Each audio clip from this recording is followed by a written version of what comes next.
Welcome to Theater of the Mind.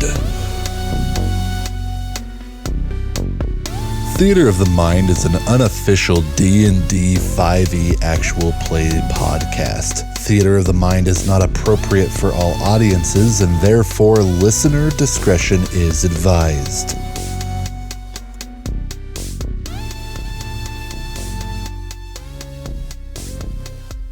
Welcome to Theater of the Mind. My name's Mike. I'm your dungeon master for this evening, and today's group question is, before everything changed, what was the rest of your week going to look like? My name's Amanda, and I am playing Mel Kelly. Mel had a pretty busy week. She wasn't studying for midterms because she apparently missed them. However, she did have several days of work, and she was just starting this new fitness class. It was a combination like Taibo, kickboxing with a little bit of Tai Chi. And she was a little worried about making sure that she actually had enough soccer moms to keep the class going, but she had high hopes. Really high. I'm genuinely intrigued as to what that class looks like. How many terms did you Google beforehand? Oh, that was all off the top of my head. Just real aggressive. No, you start, okay, so you warm up with the Tai Chi, and then as you get going, you start throwing in a little kickboxing, and then you get your Taibo. So you And just then slowly you move back faster. your way, yeah, and then you back your way back down, and you end it with a nice, relaxing, holistic Tai Chi. Okay, I hope get a she yoga calls pose? it tied in a knot. this is a legit class now. Do you get a yoga pose and a namaste at the end? Always. Always. I'm Jeremy, and I'm playing Elliot Brandybane. And Elliot was coming into town for supplies. He comes in once a month, whether he needs to or not.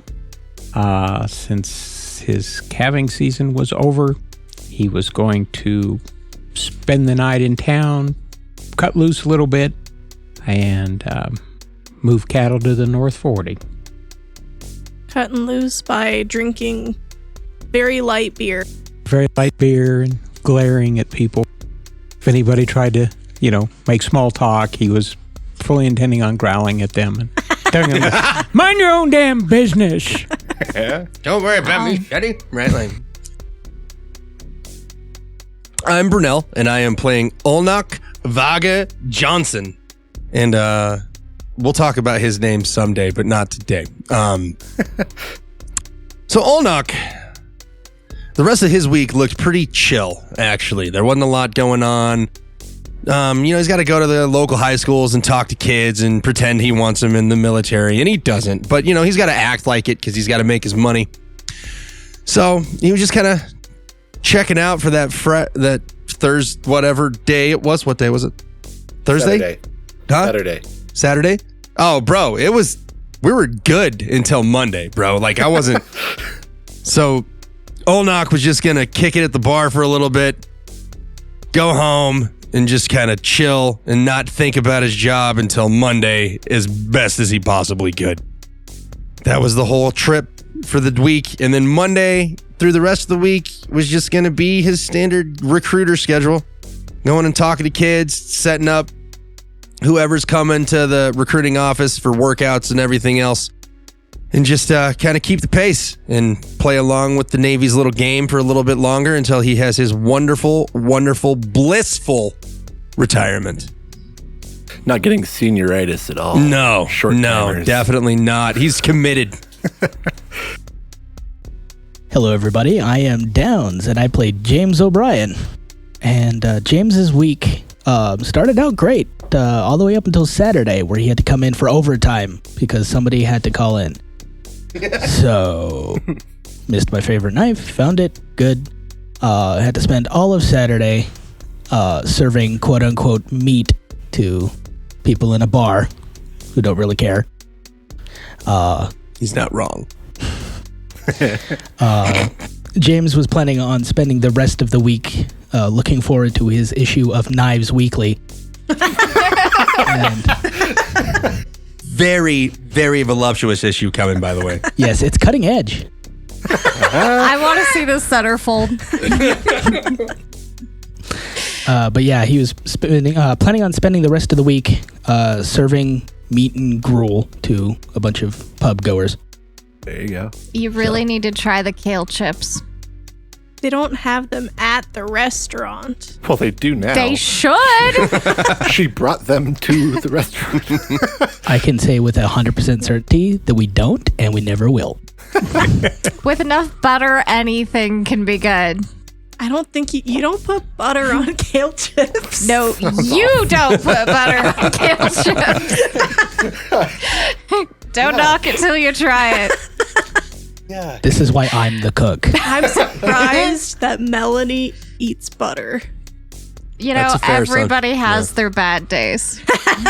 That's Melanie's vice, right? That's how she gets through life. It's On butter. her cheat days, she eats a lot of butter on her kale chips. Butter and chocolate, man. Not at the same time, usually. That side of the table's got some weird eating habits. Butter and chocolate, chewing on his puppy's lamb ears. I'm Casey. I play Emery Lee. Emery's week was going to be a lot of work at the Shamrock Sheep. That's right. Sorry. And in between, she does work on a lot of her art stuff. I think she had an online, like, Etsy storefront where she sold little metalwork pieces because she was trying to make a career out of metal sculpture, and you don't sell the big pieces that often. Fair. Big So ticket. you fill in some gaps with some small work. So here's the question. With the city of Grand Junction constantly adding roundabouts and then deciding to put sculptures in the center of said roundabouts, did you apply to win the bid for the sculpture up in the Redlands? Probably. I don't think if Emery has any statues displayed anywhere, it's probably like just off Main Street. I don't know that she has any like prominently on display in town. Gotcha. But it's definitely a goal because there are a lot of metalwork statue opportunities with all of the new roundabouts. Yeah, they're only putting in like 52 of them or something. Like Yeah. they're everywhere. Yeah, but you got to have family on the city council to get into those bids. Yep. You could say that they're fixing up the city in a roundabout sort of way. Oh. Dad joke coming in hot. All right. Brown. Awesome. All right, let's go ahead and do our Who Has to Say What Happened Last Episode rolls. I forgot we were doing that. Highest roll gets to tell. Yikes. 6. 20, dude. I don't need that shit. Be a natty 1. I need a natty 1, bro. 17. Fuck. 18. 12. I got gonna have to make some shit up. All right. I got an 8. 8. All right, Casey, what happened last episode? I'll help you out. We started with the train wreck. Okay. So the train was. We were wandering Main Street helping people as best as we could when we heard an awful crash and went to see that a train had derailed, which had some questionable chemicals in it. So we went to. Where did we go? We went to the police department and broke the door open, kind of. And got them and the fire department to head towards addressing that problem. In the process of addressing the train problem, there was a fire in a warehouse nearby, which we decided to take it upon ourselves to put out while the firefighters were getting set up. because we did not want anything risking the train blowing up while we were near it. So we went inside to address the fire. Emery learned that she can cast magic now, which she has never been able to do before. Then we spent several hours helping address issues like this around the downtown area, evacuating people, getting people moving. And we conned the bike store man out of a lot of bikes and gear, deciding to head out of town. We went by Melanie's apartment to pick up some stuff, and Melanie made a deal with some spooky entity to get cell phone signal and be able to use her phone as she normally would. It works. It works in a terrifying way. But it works. And I don't know if I like the phrase conned the bike shop owner. I mean, we gave Elliot gave him his credit card number. When the power's on, he can charge essentially been EMP'd. And it'll be fine when the power comes just use the back paper on. thing. He'll figure it out. It'll be all right. Sure. Definitely. That was an entirely honest transaction. My bad. Absolutely. Facts. He didn't exactly try to stop us. He was a little bit shell-shocked. He seemed a little depressed. Yeah, he was pretty down. Hey, I He was may or going may to not write have him a lost his check if he family. didn't want to run the credit card. I would have wrote him a check. Because that's better. Hey, that check's good as gold. Just don't cash it till next week. Yeah. After we finished at Melanie's apartment, we ran by Emery's apartment where she picked up a couple of her things, including her small blacksmithing kit where she makes a lot of her small metal work pieces. And then someone tried to mug us for our bikes in the alleyway and blasted him pretty strongly with some magic. And we headed out of town. We headed towards We're going towards to my Elliot's house. ranch. I forgot your name for a second. I know I did too. I can't see it. So I was like, what is this? And I think that's where we left off, was when we were on the road. So That's make a sure we're all- fantastic recap. Yes. You guys had basically just decided where you were going to make camp. Elliot pointed out a couple of boulders that were probably going to murder you in your sleep. And that's where we left you. Sweet. So we didn't camp under the boulders, right? Well, Elliot, I was making a strong case for you not to. I guess technically that's up to you guys whether you slept under the murder boulder or not. The murder. I think he said that they roll in their sleep. So I would like to not. Please? Yeah. I think we camped us in a safe place with no rocks that want to kill us. So you guys spend a little bit of time. It probably takes you a couple of minutes to figure out the brand new camping gear you acquired. We had stopped at that mountaineering place off of Main Street, and y'all got hooked up with some sweet outdoorsy gear. So you take some time, you get that set up, you have rations. I guess it's up to you guys if you want to feast on rations or if you're going to attempt to cook something tonight. I don't feel up to hunting tonight, and over here by the interstate's not a good place anyway. I'm just going to warm up some water out of the river and pour it in my freeze-dried, let's see, beef stroganoff. So, question: is Olnak eating his MREs out of his pack, or is he eating better camping food? No, I'm gonna stick with the MREs because like they have a disgusting amount of calories. So I'm gonna go ahead and down one of those, and probably not need to eat for a couple of days if we're being honest. Fair. So you guys take your time, you get your camp set up, you get your tents pitched. I would assume Elliot is probably helping with that. All these new tents, God, he's trying to fix slot A into B, and this is miss the old stick and canvas, but we'll make them up. These are also new. There's still the instructions in them. So I think we're figuring it out okay. Why would you read the instructions? How hard could it be?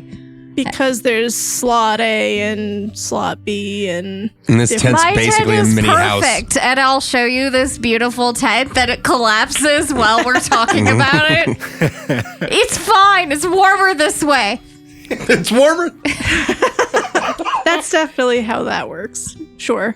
I'm going to go gather some wood and start a fire. I can do that. I'm gonna cuss at all my slots. So you guys spend about an hour probably getting your camp set comfortably. Elliot finds plenty of firewood. It's mostly brush, things of that nature, but you're able to find some firewood in the area. You're able to get a decent sized fire. The sun's setting pretty well at this point. There's two pretty good glows coming from Grand Junction. There's one out by the train that exploded. That's glowing pretty good. And then you see another pretty bright glow coming from the airport area where you'd heard the first boom. And you do see a handful of smaller campfires starting to kind of pop up along the interstate.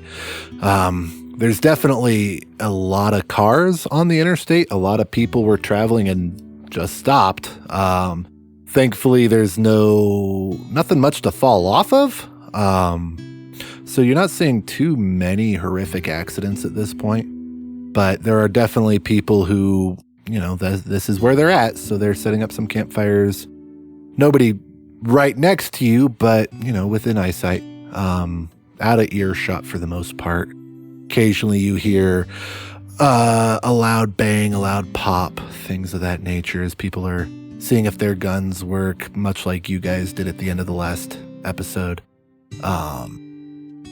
But for the most part, it's a pretty calm night, and you're able to get bedded down for the night. And you guys just going off to sleep. No, we better have somebody watch tonight. I was just about to suggest that. That's a good idea.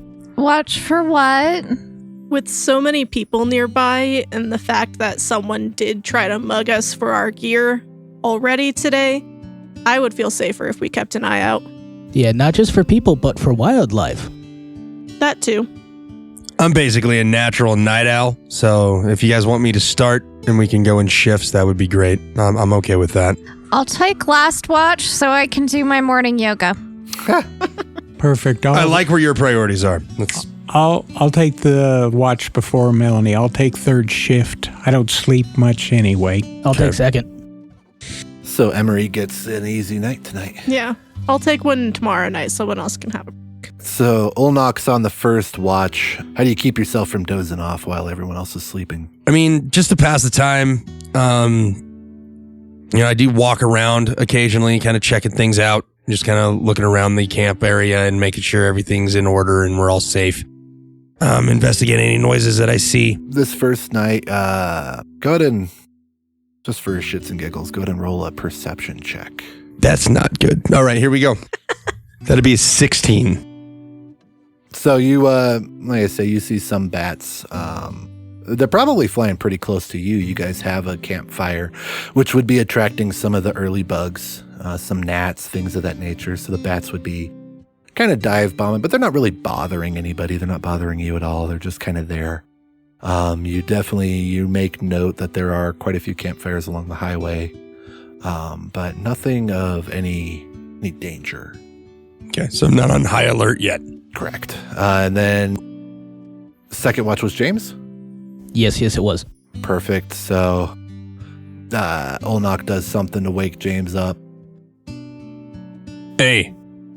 Oh, God. I could almost pull a knife. James, What? bro, it's me. What? Calm it down. Okay. Just relax. Okay. All right. What's up? You're up. It's your watch. Oh, right. I mean, you volunteered. I'm just... Okay. Yeah, I know. I just was stupid when I did it. Anything happen? Not really. I mean, we got some animals kind of hanging around. There's a lot of campfires around the area. Nothing that seems to be of any particular type of danger. Pretty quiet on the Western Front otherwise, so. All right. enjoy your rest. I'm planning on it. So thanks, man. So what does James do to pass the time? Probably take stock of his knives again. He's not obsessive, I swear. Sharpen any of them that need to be sharpened. Probably do a rundown of his gear, check the food rations and whatnot. Nice. So here's the question. Are you more European knife set or more Asian knife set? Oh, goddamn, I should have done some research. Calling him out, bro. The answer is yes. It's All a right. mixed set. There you go. All right. There you go. Gotcha. I am a man of mixed cultures. I'm an American Irishman, so mixed cultures it is. There you go. Perfect. Damascus. One Damascus. Damascus. That's my favorite one. There you go. So that's probably your chef's knife. Yeah. There you go. Very nice. Well, your watch passes pretty much the same way. You know, there's owls, there's bats flying around. You hear out in the distance the call of coyotes, but they're pretty far away. They're a skittish animal. They're not coming anywhere near your fire. And with that, up comes Elliot's watch. Right. I am going to gently attempt to wake him up. What? From a distance. What do you want? What happened? It's your turn for watch. Oh, okay. I must have slept a little bit. Anything happen? Nothing. Just basic wildlife. Okay, sounds good. Come on, Charlie, get up. I've got to get Charlie out from under. He's actually crawled in the sleeping bag with me. There you go. So Elliot's going to actually unzip the sleeping bag, and he's going to pick up, he picked up 2 machetes when he was at the mountaineering shop. He's going to go far enough away from the camp so he's not in the campfire light. And he's going to just lay the sleeping bag over him. Charlie's going to weasel his way under, just picking his nose out. And then I'm going to just keep the 2 there so I can see the camp. And I'm on my back like against the canyon wall so nothing can come behind me. And I'm just going to sit quietly in the dark and watch. Perfect. It's definitely a little chillier. I mean, it's still early April in Colorado. And that's why I brought the sleeping bag. So you definitely, you feel the absence of the fire for sure. But again, pretty much uneventful. You know, Okay. You hear the braying of the coyotes again. You have a better view of the owls and the bats with you not having the light right on top of you. Mm-hmm. You're able to see it quite a bit better. And you're able to, actually having moved away, you can see that there's quite a lot of campfires popping up around the valley. Some of them further away, you couldn't see them with the competing light of your own campfire, but having moved away, you can tell there's a lot of smaller fires. You're able to see pretty clearly that the fire downtown from the train wreck is spreading pretty badly. Mm-hmm. And with your better vantage point, you're able to see what best guess would be car fires, things of that nature. If nothing else, this reaffirms the idea that getting out of Junction was probably a good call. Mm-hmm. But again, it's a pretty uneventful watch. Okay. And with that, it's Melanie's. So I'll come up and I'll just, not hard, just tap Melanie with my toe. Melanie, you got to get up. Why? Because you've got yoga. What? Oh, Yeah. it's and- morning. Yeah. This is the 6 a.m. class, isn't it? Everybody's asleep. Shh. But it's your turn. I'm going to get a little sleep. Nothing. We haven't seen anything. The fire's gotten worse in Junction. Wait, what? Oh! Yeah, shh. Sorry. Everybody's sleeping. I forgot where I was. I can tell. I'm guessing that happens a lot. There. This is just a little outside my element, okay? Okay, well, I'm just gonna go find the coffee. yeah. Coffee. Okay, well, don't walk back to town for the coffee. If you grab some in your pack, you can go ahead and make some. There's some in my pack, I hope. Yeah, we all hope. But don't let anybody sneak up on the camp. If If something looks scary, just scream really loud and we'll come help. No problem. I can do that. Okay, don't practice. Only do it if it's for real. Thanks. Okay, come on, Charlie. Let's get some sleep. Rough. All right. With that, Melanie, how do you kill your time? I'm guessing it's still kind of dark. Yeah. I think I'll spend some time huddled in the sleeping bag. I'll go looking for coffee, and then when the sun actually does start to come up, I will attempt to do some kind of normal grounding yoga thing. The oddness of the situation's kind of starting to sink in. She might be a little high-strung this morning. So as you're hunting for coffee, using your mad scavenger skills, the hunter-gatherer's trying to come out from inside. You feel a familiar presence start to take over. I'm not going to say comforting presence, but a familiar presence takes over. And you look off to your side and you see your friend from yesterday. The shapeless, hard to really focus on being from your dorm.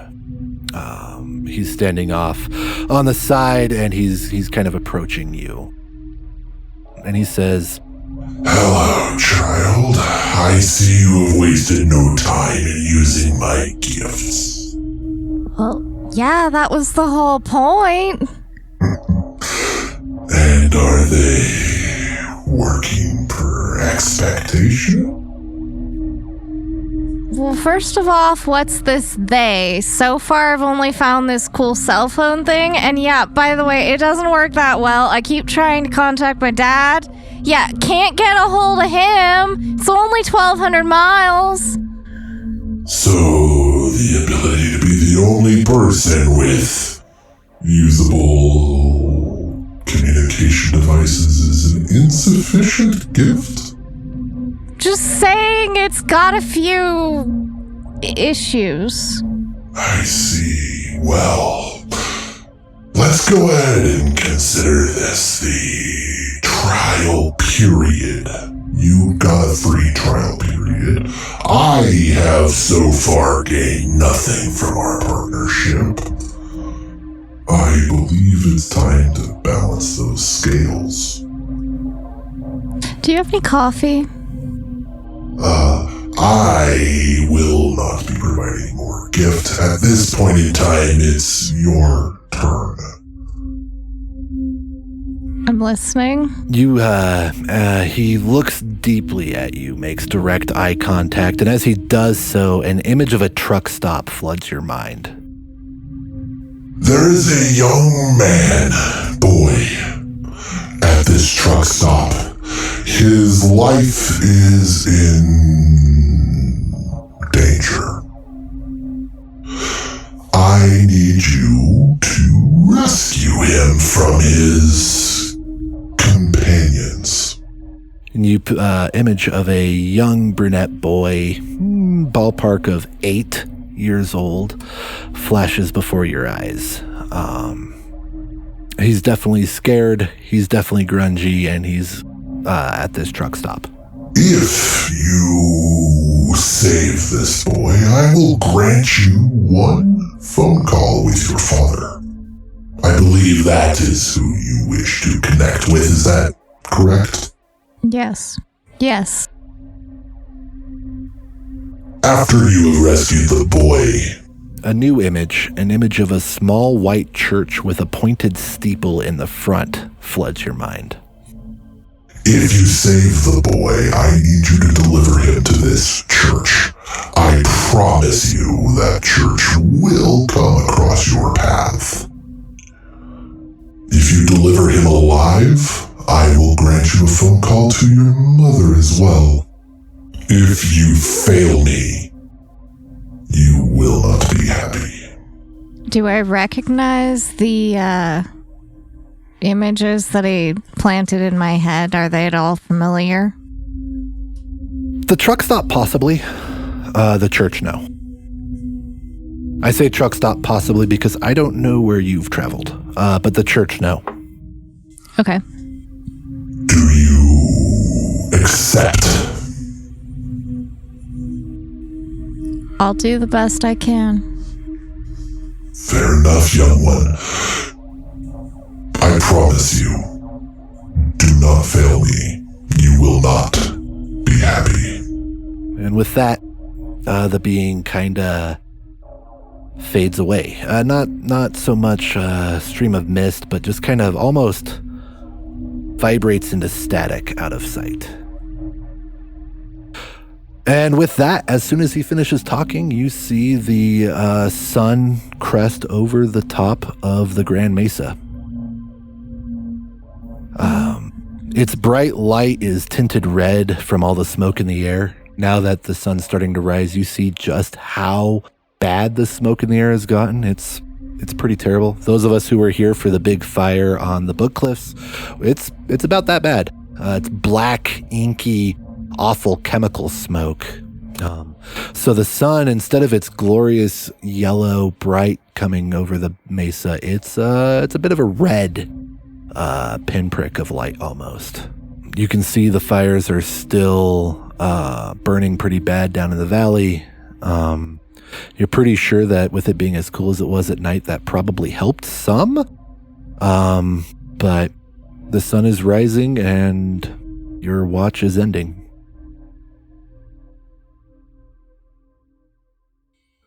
Do I just let everybody else wake up, or do I start waking people up? I'm making coffee. What would Melanie do? Is Melanie the get the hell up, let's get going type, or? I'm making coffee.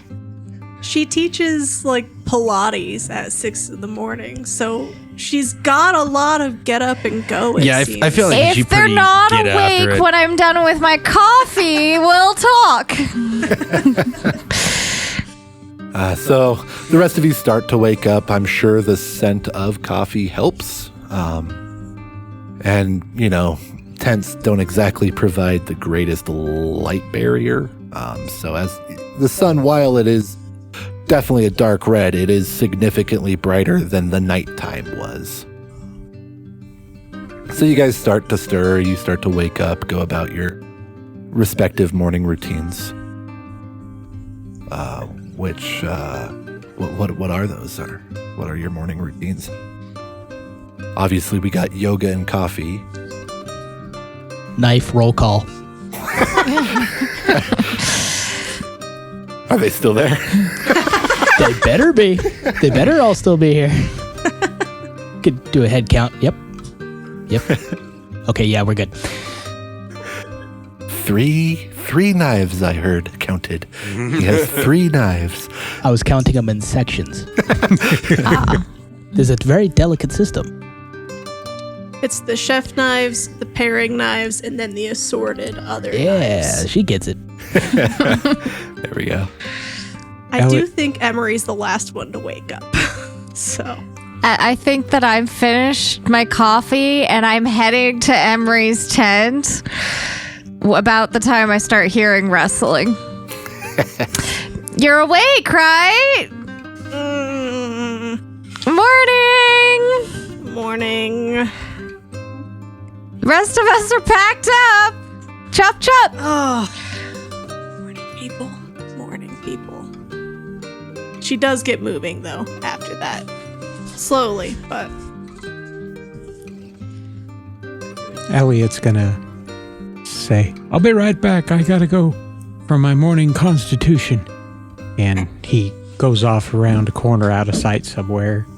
You hear him cussing. Come on, it's gonna be a long day. Don't let me down today. Oh, God damn it. It's gonna be one of those days. I gotta put up with these. He shortly comes back in an even more foul mood than he left in. I can't help but imagine that Elliot's probably pretty sore. I I don't picture Elliot to be an avid biker. No, but the horseback riding helps a lot. Fair. Yeah, no, he rolled for poop. It wasn't good this morning. I don't think I've ever heard for roll for BM before.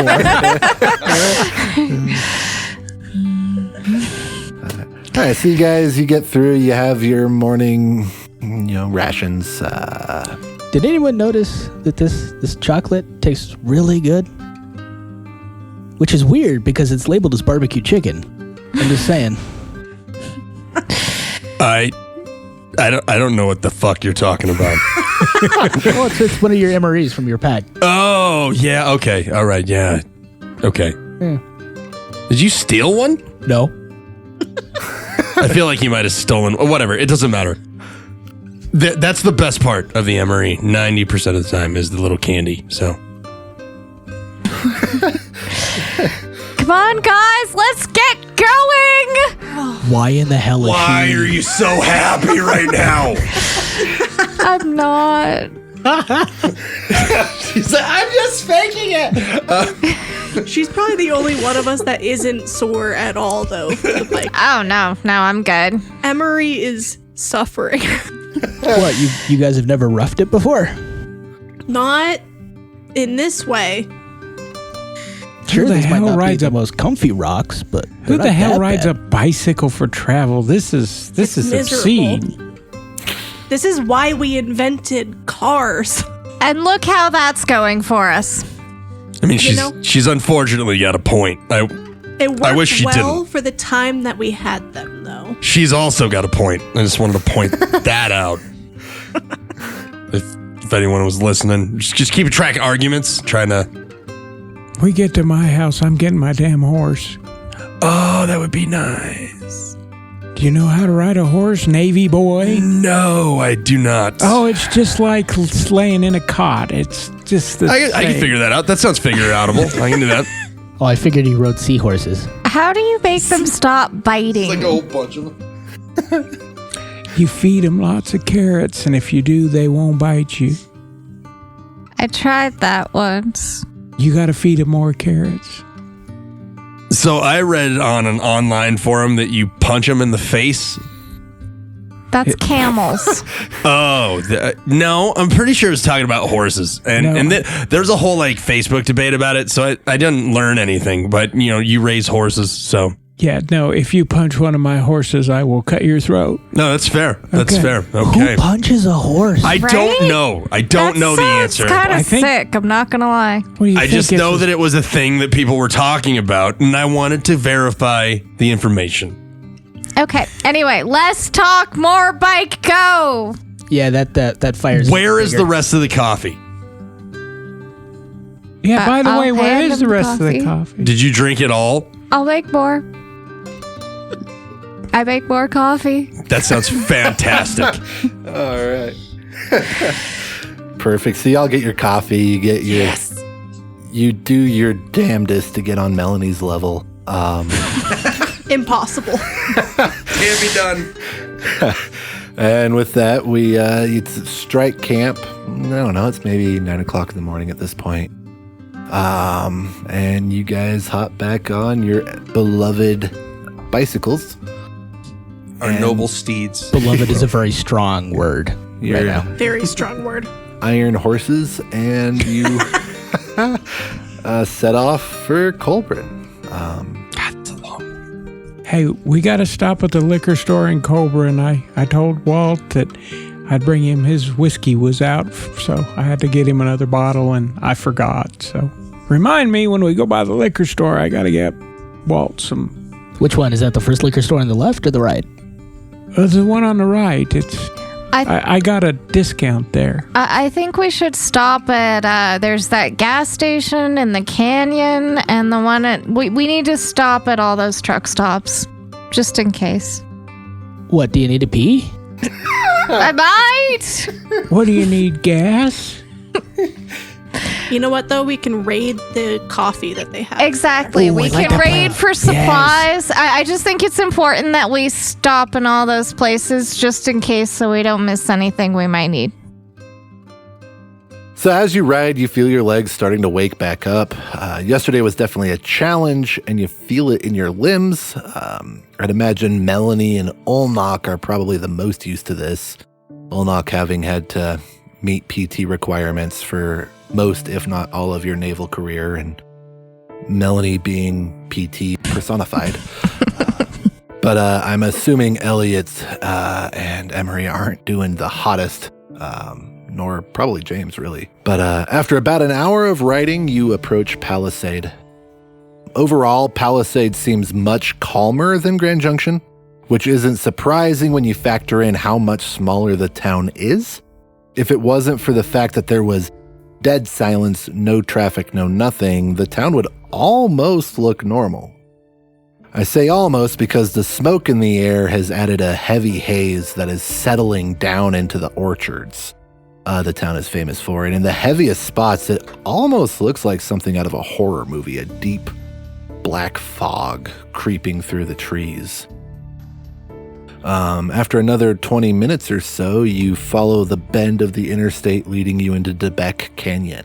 The air starts to freshen up a little bit as you get near the river. It's pulling fresh air with its current from the opposite direction of the smoke. And the scene around you is almost beautiful. That is until you hit the bridge that takes the interstate over the Colorado River. This area is known for people speeding well beyond what is safe in normal conditions. In fact, it's downright kind of scary some days. And it's clear that when the lights went out, several motorists went over the side of the bridge. There is a huge gaping hole on the side where the guardrails used to be, jagged metal, broken concrete. And you can see, as you get closer, you see clear evidence of mangled, crumpled cars at the bottom, and general signs of gore. I would imagine none of you look too terribly close. As you move further from town, you see that more and more of the now pedestrians, former motorists, decided to stay with their cars instead of moving back towards town, and your rate of progress starts to slow down. You're having to maneuver your way around more people, around campsites. No one's being overly aggressive, just the sheer presence of them is making progress more difficult. There's definitely some severe accidents. The speed limit through here is pretty high. So when everything in the car turned off, the sudden stop was definitely a problem. There's a lot of blood around broken car windows. There's a lot of generally macabre, gory scenes. But they're really only there if you're looking for them. If you keep your eyes on the road and focused on the people who are upright, you're doing all right. Definitely some of them are injured. A lot of wrapped limbs, a lot of tourniquets and slings and things of that nature trying to help people along. You see a couple of half-baked tree limb splints for broken legs, things of that nature. But most of the people you're passing are definitely focused on themselves and their immediate people. They notice you. You're some of the only people that seem to be making any progress in a direction right now, but they don't really pay you any mind. After about another 20-30 minutes of progress, Melanie recognizes a truck stop off to the right.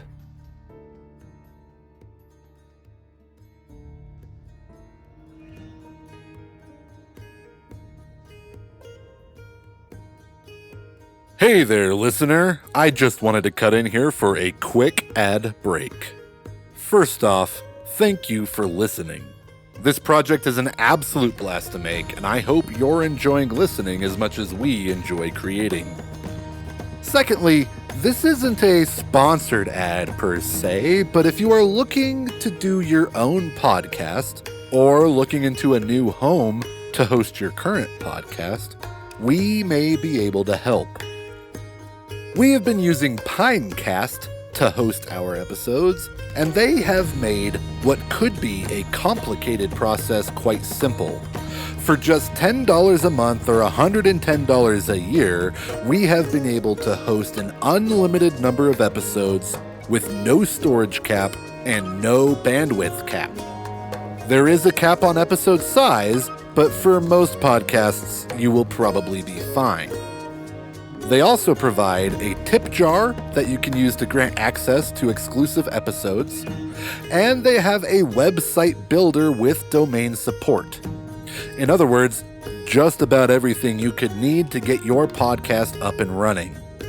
Even better, if you use our referral code, R-409F5D, you can get 40% off of your first 4 months when you sign up for a paid plan for the first time.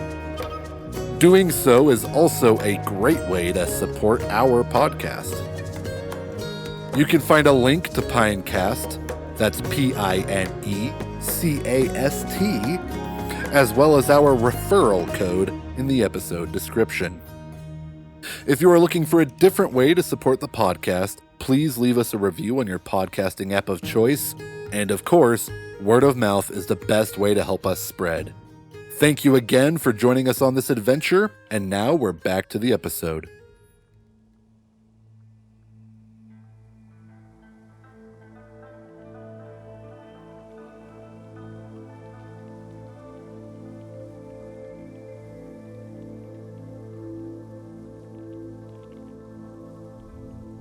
We should stop here. There could be supplies, and that one looks like he needs a break. I'm pointing at Elliot. Speak for yourself, young one. I can go long time. I could use a break. My legs are dying. Poor Charlie's little legs are crossed too. He needs a break. That's true. Charlie probably needs a break. He's got to run. You didn't put him in your trailer? Well, I did, but he jumped out. I can't make him stay in there. Oh, poor Charlie. Oh, he's having fun. What kind of dog is Charlie again? Oh, he's a blue healer. Okay. Yeah. Oh, no, he's having fun. He's Charlie's having a having a great blast. time. Rough.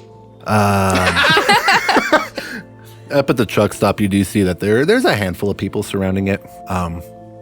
With this truck stop basically being a beacon of light in a canyon of nothing. Some people have kind of congregated around it, but it's nothing huge. It's not like there's a swarm, so to speak. There's maybe 10, 20 people total milling around the parking lot. Hey, fair warning. There's a good chance that these people have already claimed dibs on everything here. Including the coffee. Is this the truck stop? We need to stop here anyway. I'm sure there's something that somebody didn't want. I'm stopping. You know, if we keep going to my house, I got everything at home. I'm stopping! Okay. All right, fine. It was we'll real stop. aggressive for such a perky lady with the coffee in the morning and the yoga. You know, for someone who's supposed to be zen, you're not zen. A little Right now. upsetty. I'm on her side. I do feel like my legs might fall off any second now. See, but that's like a reason to stop. She's just angry. But she's making a good point. All right. All right, but just be on your guard with these people. So you take the off-ramp uphill, makes you go a little bit past the truck stop, but you loop back around. And like I said, as you approach, you see some people milling around. Most of them are just some normal-looking people, just average Joes who were very much on their way to somewhere when their cars died. Not too many injured folk around here. A lot of the people who are here, you see plenty of cars in the parking lot. A lot of them were just at the truck stop when their cars wouldn't turn back on. But off in the back, near the back pumps, kind of closer to the wall of the canyon itself, you do see some pretty grungy, dirtier biker types. A lot of leather, a lot of chains, a lot of fun hairstyles, and a lot of facial expressions indicating that you'd best probably stay away from them. And amongst these men, you do see a child, but as far as the actual truck stop itself, again, there's a lot of people milling about. There's definitely there is somebody who was working at the truck stop, still there. They didn't get to go home from that shift. Commitment. And so you guys can head inside if you wish. Or These guys look a little rough. Are you sure we shouldn't just keep going down the road? What about that kid? What about him? He shouldn't be with them. How do you know? He could be one of their sons. Does he look like it? I don't know. Does he look? Yeah, does he look like it? he is distinctly mohawkless, distinctly not clad in leather. He has, I don't know, little kid, cute polo shirt or something, cute Pokemon shirt, jeans, something along those lines. He doesn't look thrilled. And the bikers don't look like they're being particularly paternal. They look like they're being more a wall between him and everyone else. You know what? Maybe Mel's got a point. There's something kind of not right about this.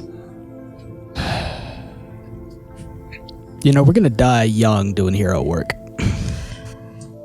It's just one kid. But that's what heroes do. You'll feel better. I'm old. I can't die young. Ha.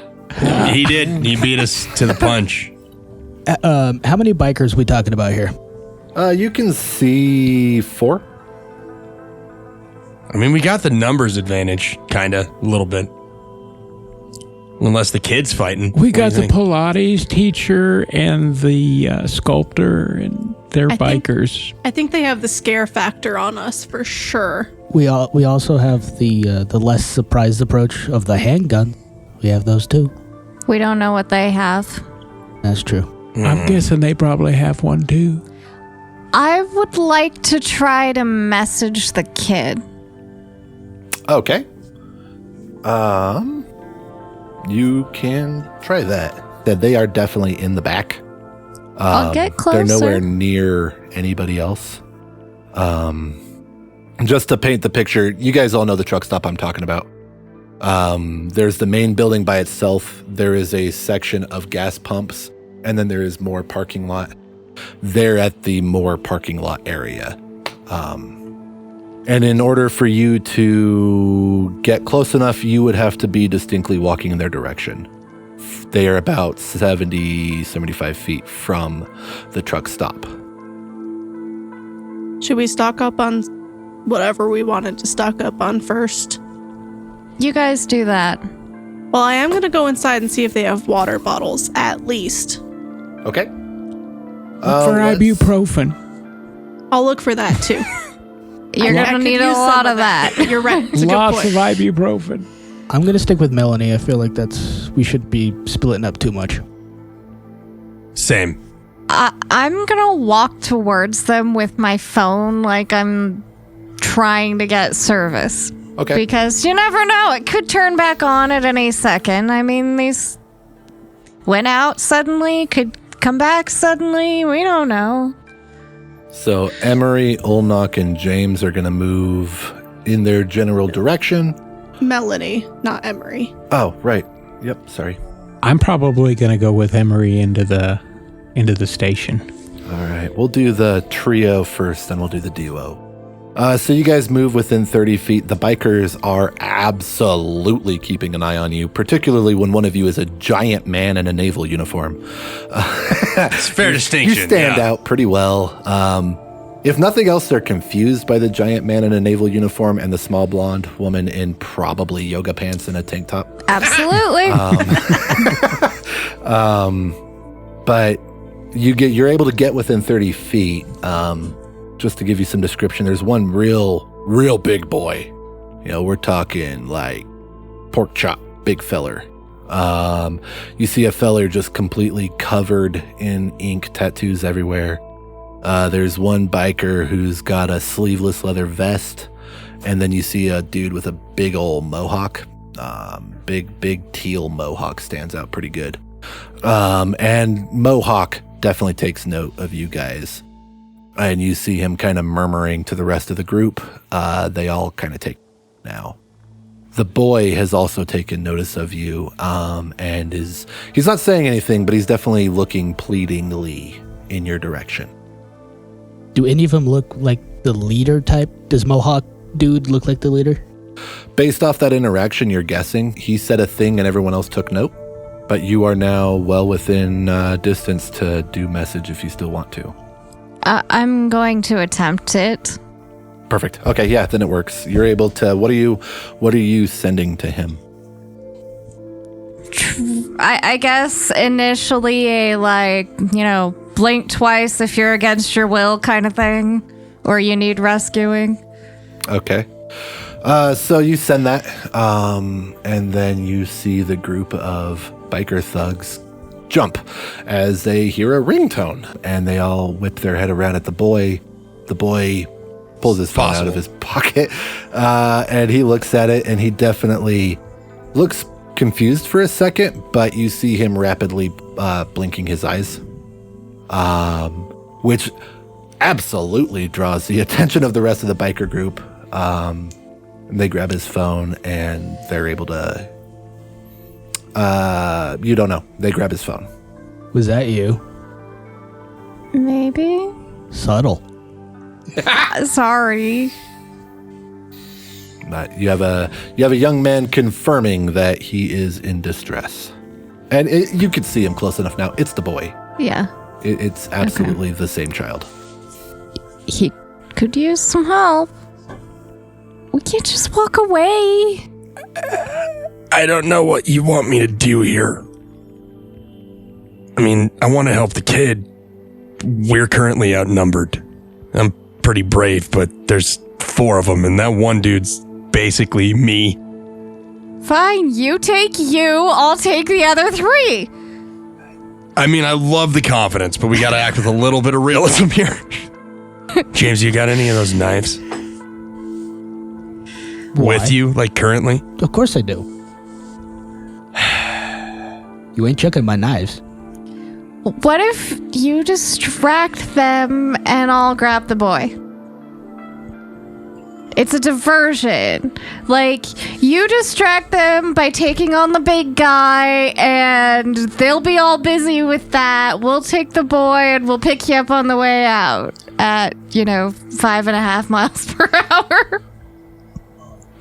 Seriously gonna outrun them after I get my ass kicked by 4 dudes. I got an idea. Hold on. What do you got, James? Follow my lead. Here we All go. right. So as you guys finish debating, you do see Mohawk grab the cell phone out of young man's hand and slam it on the concrete. Whoa, dude, that was like electricity was working. What the heck? You just smashed a working phone. What makes you think it was working? Did you not hear the ringtone? I heard a ringtone. Did you guys hear the ringtone? I'm pretty sure I heard a ringtone. See, my friends heard a ringtone. See, Mohawk looks over at big guy Tats and Sleeveless and is like, I didn't hear a ringtone. Did you boys hear a ringtone? And everybody shakes their head, nah, boss, nah, we didn't hear no ringtone. And so Mohawk looks back at you and he's like, it sounds to me like perhaps you folks should focus on your hearing instead of trying to meddle in our business over here. Yeah, your business with an 8-year-old kid? And the fact that you're all a bunch of damn liars, because I definitely heard a ringtone.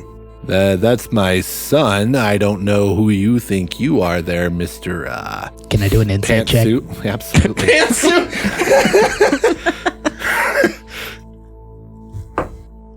'Sorry, that got me. 12. The look of fear on that boy's face, you know that's not where the kid wants to be. Yeah. Okay. This ain't his daddy. I want to try. Mel doesn't know Mel can do this. Okay. But I really, really want there to be something loud and obnoxious that just totally distracts them somewhere else. What is your mechanical idea for this? Casting prestidigitation okay. to make a noise further away. Okay. To something that would distract this whole situation. Okay. We'll say, you're focusing on their bike. You're desperate for some sort of a distraction, right? And you feel that same presence from this morning and yesterday kind of overcome you. And as you're concentrating, what what sound would you like? How about we make it sound like one of the bikes is like going, Perfect. like the engine starts up or something. So you're staring at their hog, and all of a sudden you hear the rumble and roar of an engine. Which, again, the bikers jump. This time, jump. It's not even shy. This is the loudest thing anybody has heard in about 16 hours. See, definitely you all heard that, right? One of your bikes. I'm gonna try to like get the boy away while they're all like, oh, what the hell is that? All right, so you got within 30 feet of them. You can move up on them. They jump and they turn their back to you. The boy they are between you and the boy. Can I start walking towards the bike to further distract them? Yeah. Yep. You sure can. Yeah. You want them to see you doing this? Yeah, I'm like have my hands out, like looking at the bike, like look at that. There's still technology. It's cool. Yep. So big boy, big guy. He sees you coming, and he puts himself between you and the bike.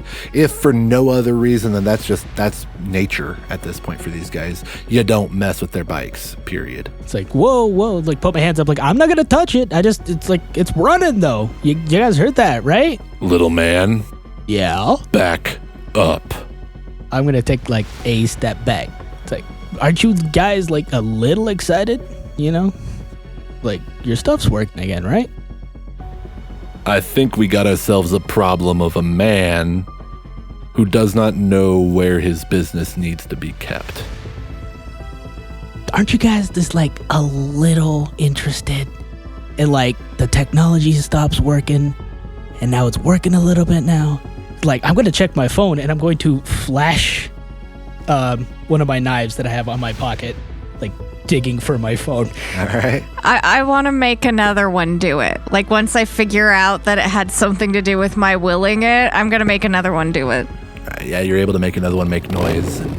They jump a little bit less. You can see confusion. These are not men that handle confusion well, despite it being probably a semi-constant state. It turns into anger immediately. Big boy for sure. He doesn't understand what's happening, but he's able to put together that he saw you guys and weird shit started happening. So Big boy's attention's on y'all. Mohawk's attention's on y'all. Sleeveless is trying to figure out how the hell a bike that is not moving, it is not producing exhaust, it is not showing any signs of life is making motorcycle sound. But yeah, you Big Guy and Mohawk are still absolutely fixed on you, and they're getting agitated pretty quickly. I asked Marie, did you hear a motorcycle sound? You know what? I didn't think about it. But there was definitely, because we're in a truck stop, I didn't think about it, but there was definitely a sound outside, like an engine starting. We should go check that out. We should go check that out. Hang on. Let me grab another bottle of this ibuprofen real quick. From Okay. inside, you guys do see that there are a couple more biker types in the truck stop. You also see an officer. Those two parties are significantly more interested in each other than anyone else in the building. But just seems that you guys are in there. That's what you would see. A couple more. Looks like another 4 bikers in there. Copper 2. Cool. I think in the time that we've been in here, we probably grabbed a few water bottles just so we have something to not dip into our stores so hard. And the coffee. And the ibuprofen. And then I turn to Elliot and I say, do you think we have a minute to grab the coffee before we go investigate that? I don't know, but I think we should go see what's going on out back. Give me 20 seconds. Okay. Priorities. This is the long-term game, okay? He's playing the long game. I'm going to grab a Twinkie. Elliot's playing the long game too. All right. And you're able to step back outside. Just for mechanics purposes, y'all are about 60 feet from the rest of the party. So you're a dash away. We open the door and step outside, and I think Emery just like very specifically looks around for motorcycles and then kind of laser focuses on the stuff over there where our friends are. And she kind of points us. I think those are the only motorcycles I see. Yeah, me too. So I'm looking at the group at like their body language and the way everybody's standing. I do an insight to say... Insight. We'll say it's a DC like 10 to see if it's a risk. Okay. Technically, you could get this wrong from that far. 11. Yeah, okay. Also 11. Weird. Yeah, that's odd. There is definitely aggression. It's hostile. Okay, I think we better get over there. It looks like it's going poorly. Let's And go. Looking at the distance, I'm going to get my longbow pulled off the trailer. Okay. Just for moving forward's sake, let's go ahead and do some initiative rolls for action economy. So let's go ahead and start in the order my document's already in. James, what did you roll? I got a 19. Melanie. 19 as well. I think my dex is higher. Probably. What's each deck? +3. Also +3. Fuck me. Do we need to roll for Yeah, go ahead and re-roll between the two of you. Highest is first. 10. 13? Okay, you win. 9. I'll give it to you this time. Elliot. Dirty 20. Olnak. That would be an 8. We're killing it today with the dice. Yeah, apparently. Emery. Also a dirty 20. Jesus. Bro, I'm the only low roll? God. 1. Okay. Impressive. Weird. I'm not even tanky yet. This is bad. Oh, we're gonna be fine. So Elliot, you're up first. So Elliot's going to draw his bow and yell over to the biggest looking guy and says, "Hey, those are our friends. You better back off or you're going to be sorry, mister." And I'm going to hold my action. Okay. If one of the bad guys make a aggressive move towards any of our party or the kid, I'm going to let loose. Perfect. Just so you know, you are 70 feet from bad peoples. I got a longbow. I'm good at 150. There you go. So you're yelling at Pork Chop. Pork Chop looks up at you and just kind of laughs. Like, okay, old timer. And he turns his attention back to the aggressive redheaded blonde and naval boy right up in front of him. And Pantsuit. Pantsuit. Yes. Yeah. Next up would be Emery in the order. I think Emery's gonna go a full movement closer, just kind of cut that to 30 feet. Okay. She's kind of taking a cue from Elliot and doesn't have much, pulls a knife that she got from the outdoor store and is holding it, but again, she's 30 feet away and she doesn't really want to get into the fight. Mechanically, I think I'm holding my action also. Okay. To do a spell attack that Emery does not know she can do. Triggered by them attacking friends. Perfect.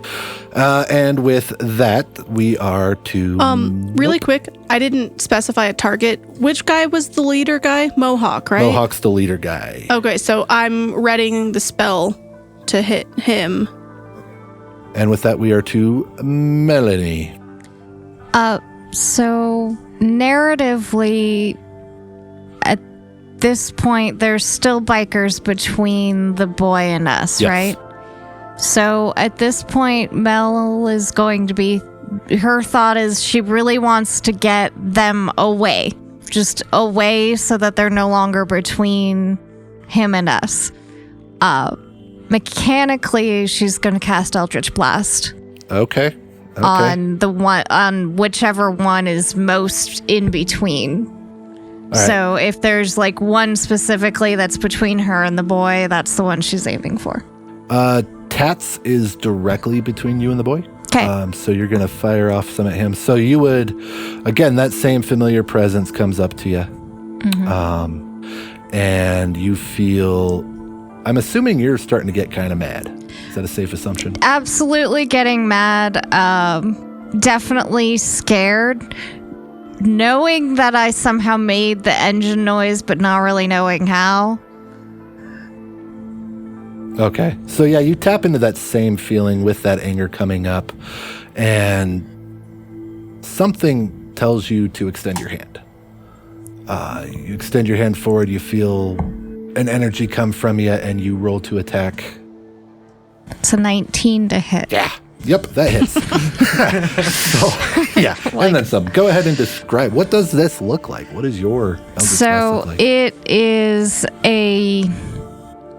it's this sort of like greenish, purpley, like force of energy that pushes them just away. Perfect. All right. How much damage?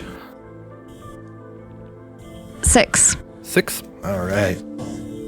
So yeah, you're angry. You're staring down Tats because he's directly between you and the boy, and it hits him square in the chest. You caught his attention. You've caught everyone. I think literally every person anywhere near here's attention. And he takes a staggered step backwards. And yeah, are you gonna move or?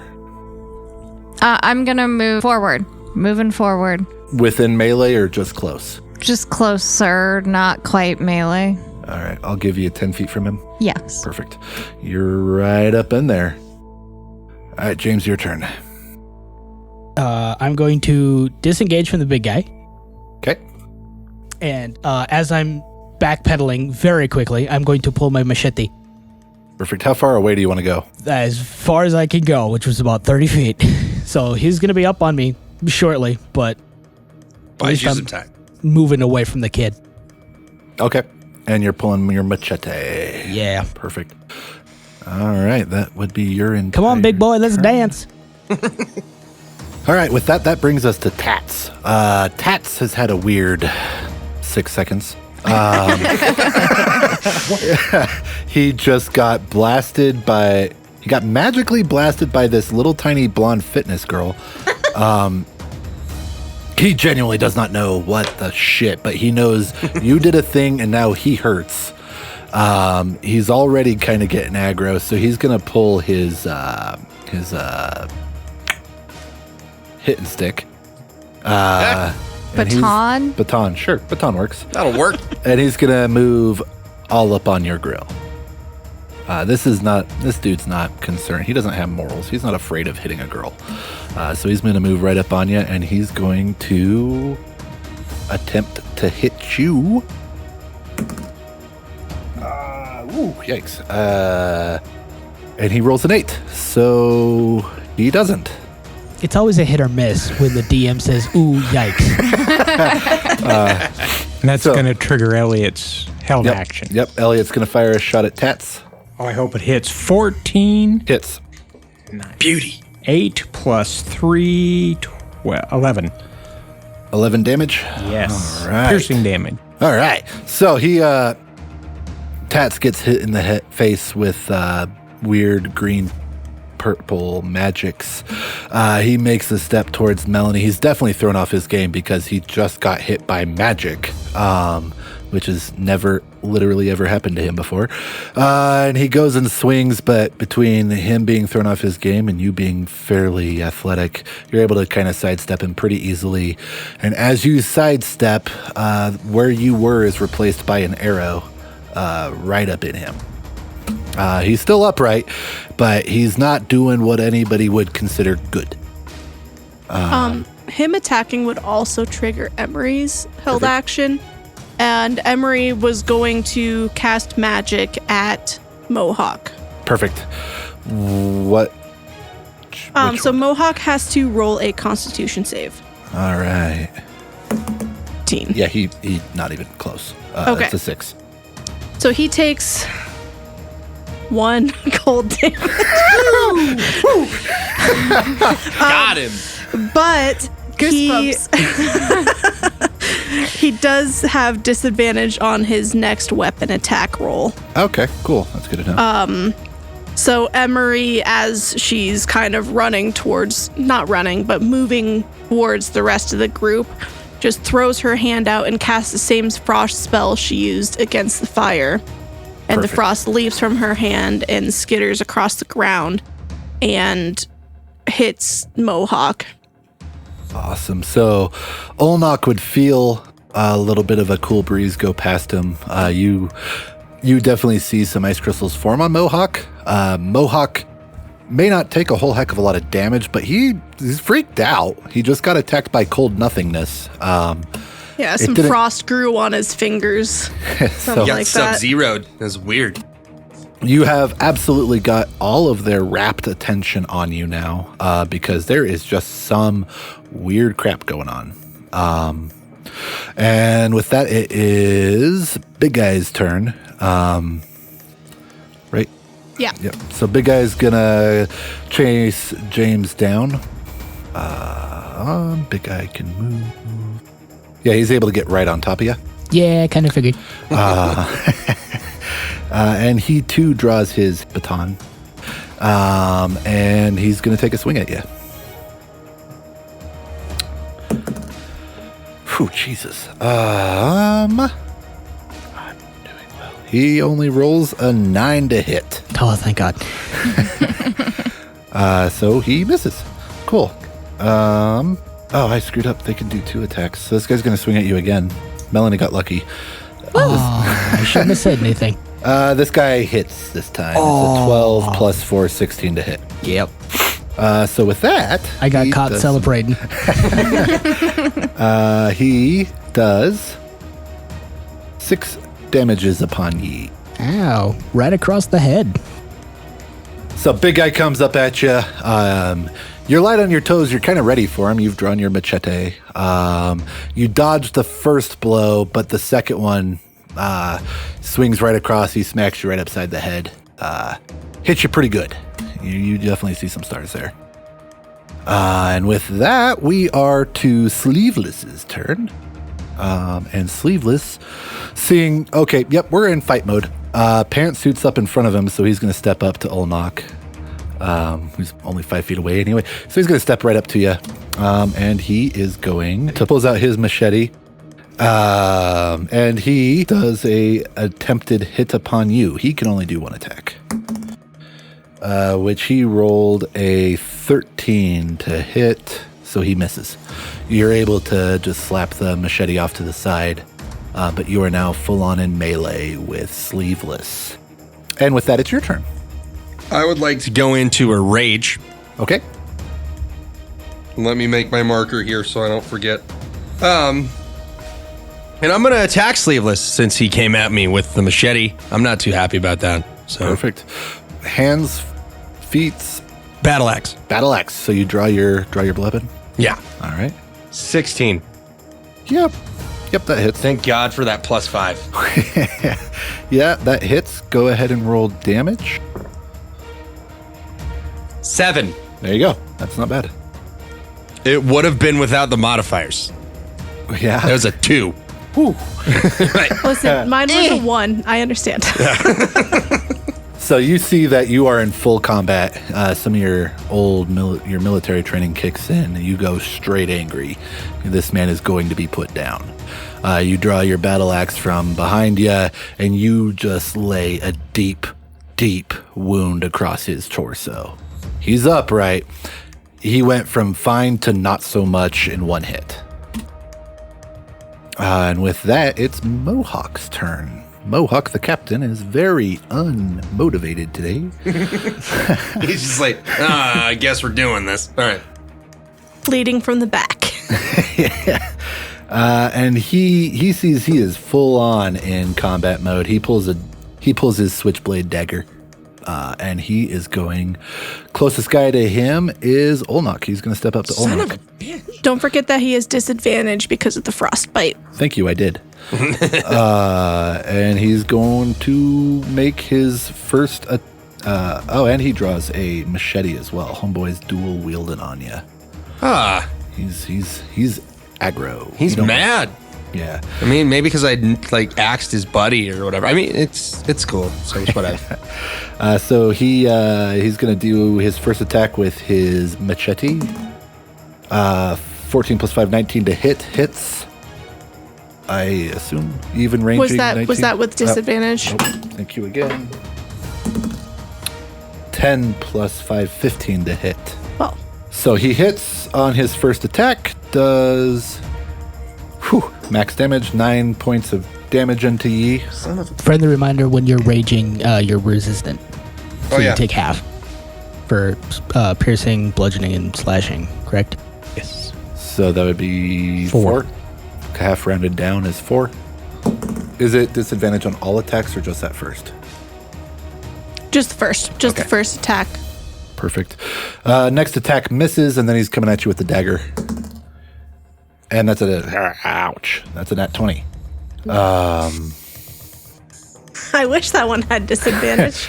If it makes you feel any better, he only does 5 points of damage on that, which is, again, you have resistant because it's piercing. So he has resistance on 5 piercing and half. raging. It's 2.5, so round down to 2? 2. Yep, 2 points of damage.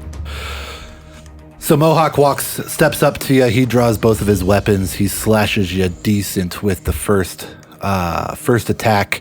You duck the second, and he surprises you with a stab on the third. But you're able to absorb those pretty well, whether it's your training or what have you. You're angry enough you don't notice, basically. Thank God for adrenaline. So that should take us back to the top, up to Elliot's turn. Does Tats still look like he's in the fight? Tats is in the fight. He's not happy, but he's upright. All right, I'm going to draw another arrow, knock it, and shoot at Tats. All right, Tats is 14. 14 versus Tats hits. 11 points of piercing damage. 11 points of piercing? Yes. All right. He is pretty ugly, but he's upright. You hit true, you hit well. But do you want to move? Do anything else? Nope, I'm good. I'm just going to grab another arrow. Perfect. With that, we're to Emery. Okay. Emery doesn't know we're going for this kid, though. Okay. No. So Emery is just going to go for, let's see, Olnock has 2 guys around him. So I think Emery's just going to keep going for Mohawk.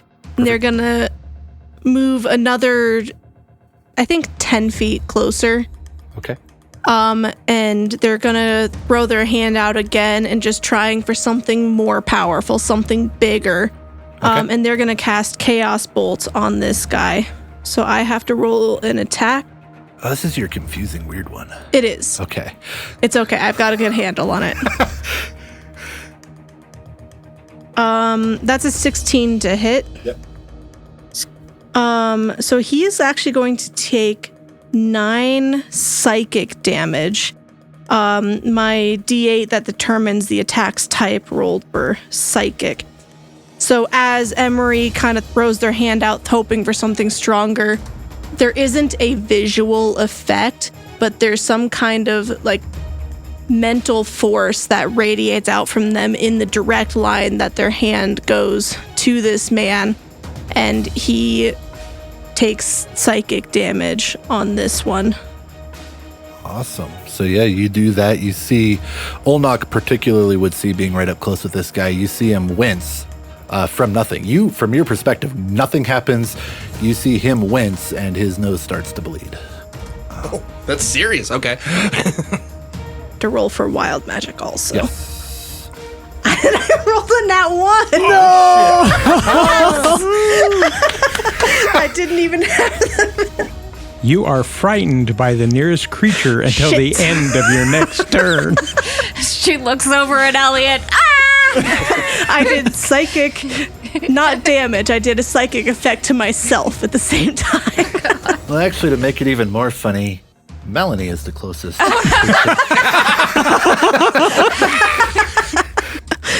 So I cast this psychic magic, and very suddenly, like, just the fact that Melanie's also been casting magic is very overwhelming to me. And so I only took 10 foot of movement towards the fight, I'm going to take the rest of that movement away from Melanie. You suddenly remembered what she's like in the morning. Yeah. Like, shit, I didn't grab enough coffee. 30 feet total? 20 feet away from Melanie because I had already moved 10. All right. You successfully move that distance away from her. Whether it's the just gross color of her magic or what, something has set you off about her and you're gone. And now your worst nightmare's turn is up next. Is Tats still between me and the boy, or is he kind of down? He's directly between you and the boy. He is not doing well, but he is on his feet. Okay, I'm gonna look at him and say, I'll do it again! And I'll cast Eldritch Blast at him a second time. Not even giving him a chance to No, respond. I'll do it again! See? Son of a bitch! All right, go ahead and roll. That's not one. I missed. You miss. And he kind of chuckles at you. He's like, I don't know what the hell you just did, but I ain't going nowhere. That's why I was running. It's like, I feel tingly. Bonus actions or move? Something bad's happened. I'm going to I'm gonna try to skirt around behind him. I'm not gonna leave his melee, but I want to get between him and the boy. Okay. All right. You successfully accomplished that. You are now between him and the boy. So just for your perspective, you are in melee with Tats, and off to your left 10 feet is where Sleeveless and Mohawk are. They are currently engaged with Ulnok. Big guy's well behind you. And then the boy is about 15 feet in front of you. Okay. And that's your turn. Yes. All right. With that, we are to James. Where is James and the big guy in relativity to everyone else? You're kind of isolated off by yourself. Great. Doing great. Yeah. You're 35 feet from Emery, you're 40 feet from Elliot, and you're 25 from Melanie and Tats. Is Emery moving in his direction? Away. No, away from him.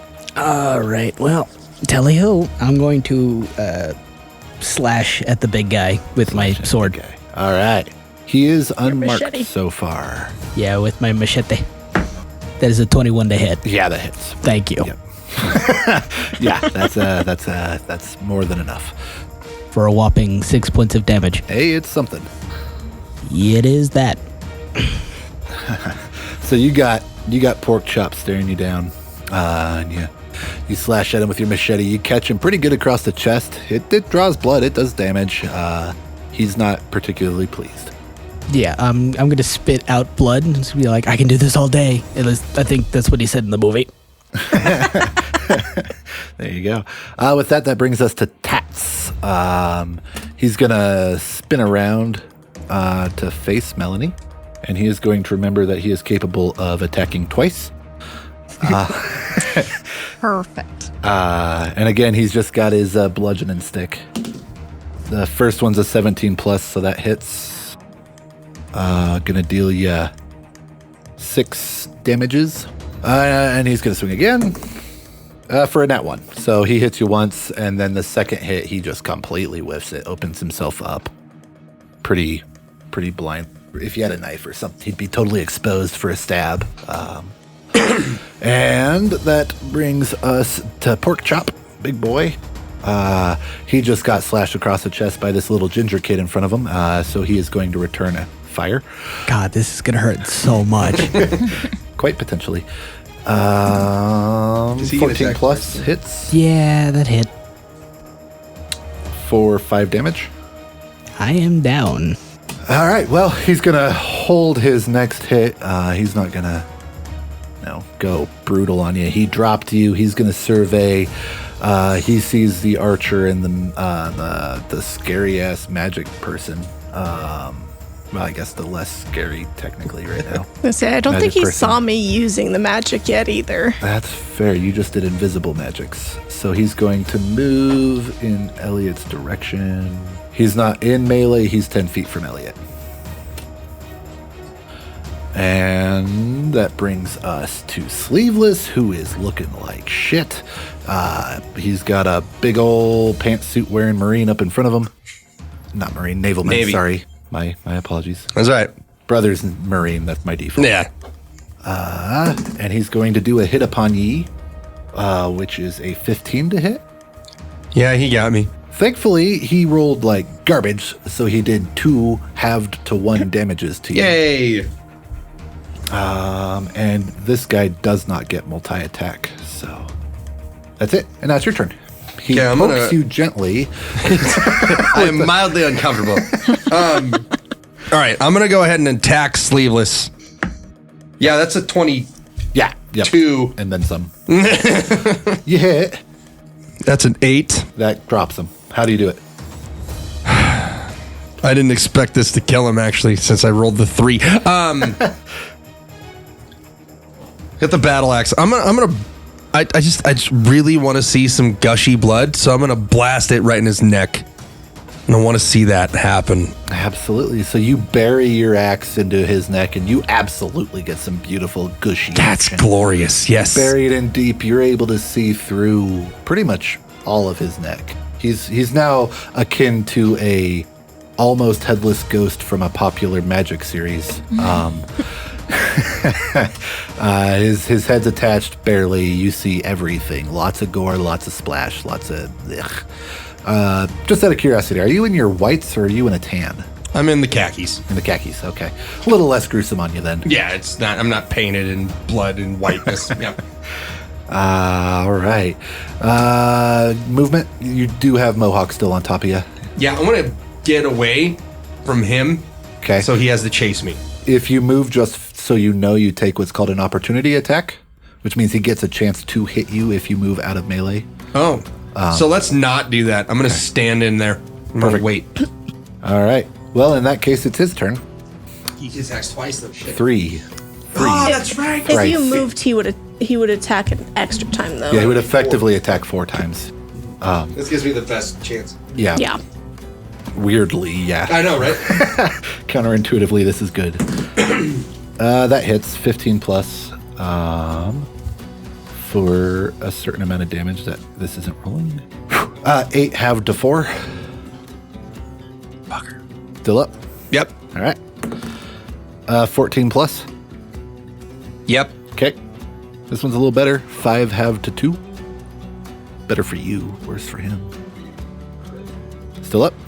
Yep. All right. He's going to go with the dagger. I'm praying he misses, but I do have a failsafe. 15 plus. That hits. Stuff. So that will be 6 halved to 3. Okay, can I use my stone's endurance? Yes. So that just doesn't take me out. Yeah. Yep. So you weather the blow of that round on that. Barely. So, yeah. This is your whole roll, buddy. Scrapping along in the barely area. And that brings us up to Elliot. You have Pork Chop coming down at you. He is 10 feet away. Okay, I'm going to draw the bow, change, and shoot at Pork Chop. Okay. Wait a minute, can I still see Tats? Yeah, you can see him. He's pretty rough right now, isn't he? So Tats is not doing well. I'm gonna Bandits keep. down. I'm gonna keep on Tats. I'm gonna. Oops. I'm gonna shoot Tats. Probably not. 10. You miss. I missed. Okay, and then I'm gonna move 30 feet away from the dude that's coming after me. Okay, retreating backwards 30 feet. Yeah, whichever way is away from him. And I'm gonna draw another arrow. So yeah, that puts you a long ways away to just because you seem to hate Tats in particular. He is.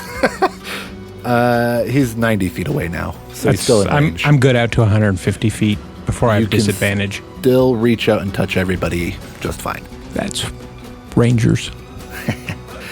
With that, we are back to Emery. Okay. In Emery's fear, kind of moving backwards away from Melanie, they still see the guy that they've been fighting, that the guy that they've been sending magic at, Which was Mohawk, correct? Correct. Yes. Attacking Olnok and hitting him pretty good. Yes. So they are still going to cast magic at him. He needs to roll his Constitution save. Emery is doing frostbite again. Okay. He has a... Please make him stop hitting me. That's the hope. That's a 15?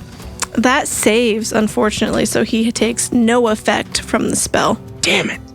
I'm not going to move any further, though. Perfect. Okay. Just so you are aware, this doesn't affect you because he's not coming at you. The closest guy to you is Pork Chop at 20 feet. Okay. You are 50 from all the other bad guys. Okay, cool. And at the end of my turn, I'm like, wait, why am I scared of Melanie? She's on my side. Okay. That doesn't make any sense. And so I don't move any further away.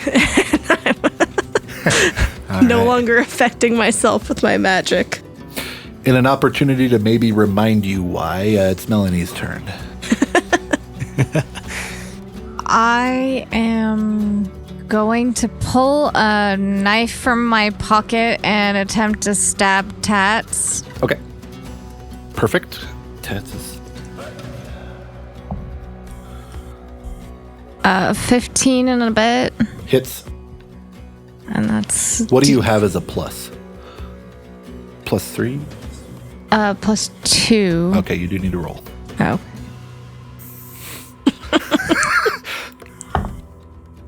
Uh, 4 points? Nailed him. Exactly what he needed to drop. Talk one out. How do you do it?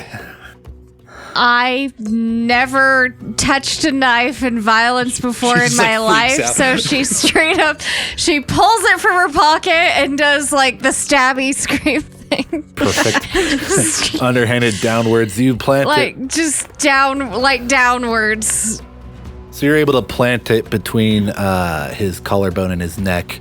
Not a whole lot of gore, but you do hear some gurgling, and he drops down. As he is effectively drowning on blood internally. I'm taking my knife back. Okay, if you draw it back, then there's a nice little splurt and squirt and bloody bits spewing about. Ew. But he is very much out of commission. Okay. At that point, I'm gonna try to get to the boy. You can absolutely reach him. Okay, I'm gonna get to the boy, say something generally reassuring about it's safer now and come with me and we'll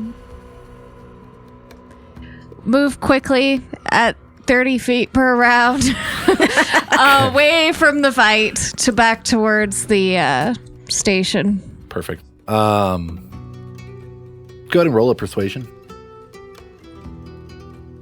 Don't worry, kid. I'm not gonna stab you. Like, you just saw me kill that guy, right?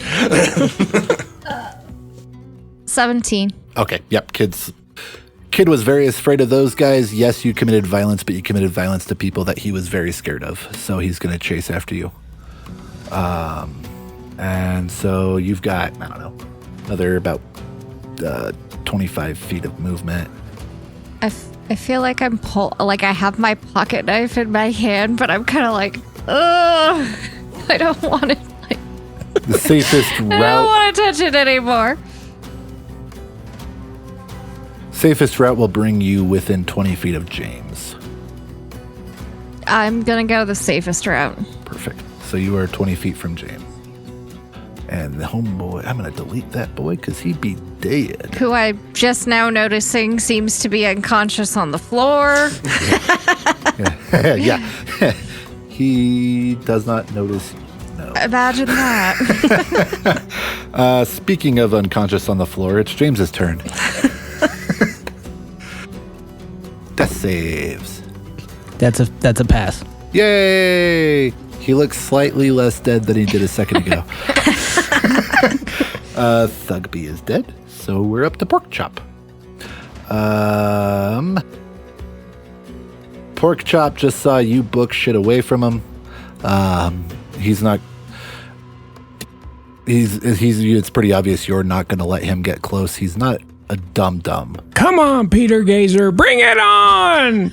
Do you want him to chase you? Absolutely. Go ahead and roll a persuasion. Let's say it's a DC like 12. 2. Yeah, he just flips you the bird, just like, fuck off, old man. And unfortunately, close to him is Emery. Yeah. So he's going to come up on Emery. I didn't think that would be a problem. And he's going to do 2 hurties upon you. The first one is a 10 plus 4 to hit. That hits. Yeah, I tried to hold that guy back, but he hits like a fucking truck. And that's 3 damages. Okay. And for his second attack, that's a 7. That hits. That's a 17 Yeah. plus some shit. 7 to hit. 7 damages. I'm sorry. 7 hurts. I upon am you. also down. All right. So Porkchop just cusses at the old man who's backing away, not letting him close. He comes up to you, and I think it's safe to say you've not been in many combat scenarios in your day. Fully cleans my clock. Yeah. You take 1 to the gut, which doubles you over, and he brings a uppercut with the mace up to your skull and just lays you out. You're down. Out go the lights. 2 hits. That's all it took. Dunsies. Oh. To be fair, his second hit was 7 damage, which is 1 less than my actual hit points. Speaking of being close to ouchies, we have Olnak. You have Mohawk up on you. God damn it. I tried. I know you did attempt. I appreciate the attempt. I tried real hard. Okay, I'm grappled then. So you are going to make a strength check. And you've got advantage because you're raging. Oh, good to know. There you go. Even better. Oh, is that the same point bonus? Okay. Was that with advantage? So my best roll was a 14. Okay. That's well, really good. it's not bad. That's it's not not bad. Don't be Above upset. average. Anything didn't feel over good. 10 is okay. He rolled a 4. Plus 5. Oh, was For it a was 9. the strength modifier? Yeah, you had your Yeah. plus 2. I just- 17. yeah. Never mind, I'm fine. Yeah, that's no, why you I'm like, did good. anything over That was 10, really good. don't even worry about it. You're fine. Okay. It's a good roll. It just didn't So- look good. Didn't look like a good number. You have the size advantage. You have the scare advantage. You absolutely grapple this homeboy. Tackle him down to the ground. You've got him. Okay. I'm assuming you want to tackle him to the ground. Yes. Or do you just want to hold him? I want to. He's going down. I need him to not be able to attack well. There you go. You accomplish said action quite nicely. And with that, it's his turn. Unfortunately, and I'm on top of him. This is great. So he now makes all of his attacks with disadvantage.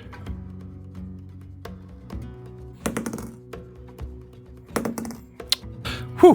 One of those was a 19, but the other one was an 8. Plus 5. 8 plus 5 is a 13 to hit you. I need a That does 14 or not. higher. So first miss. So far it's paying off. Keep rolling, shitty. That's a 16. Damn it. That's a 7 plus 5 is 1 less than last time. Yay. And now for the dagger. That fucking dagger got me last time. That's a 13 that would hit. Plus 13 plus Yeah. stuff. Plus 5? Yep. Is your 9 plus plus 5. That's a 14 if it meets it hits. It meets it hits. But I'm still in rage, so there's a chance I can get out of this. It's slim, but it's there. That doesn't sound like that's the one. 7 halved. I needed him to roll a 1, so I wouldn't take any. Gotcha. So, shit. He got you. Got me. All right. That was a valiant effort, though. I did my best. And with that, that brings us up to Elliot. Elliot, you can see that Porkchop is bearing down on Emery. That's your closest target. And from your distance, you can see that Olnak is laying on top of Mohawk. And I would assume that would grant Mohawk at least partial cover. And he's prone. I'd have disadvantage because he's prone. Yeah. So Porkchop's not doing too poorly, and he just dropped Emery.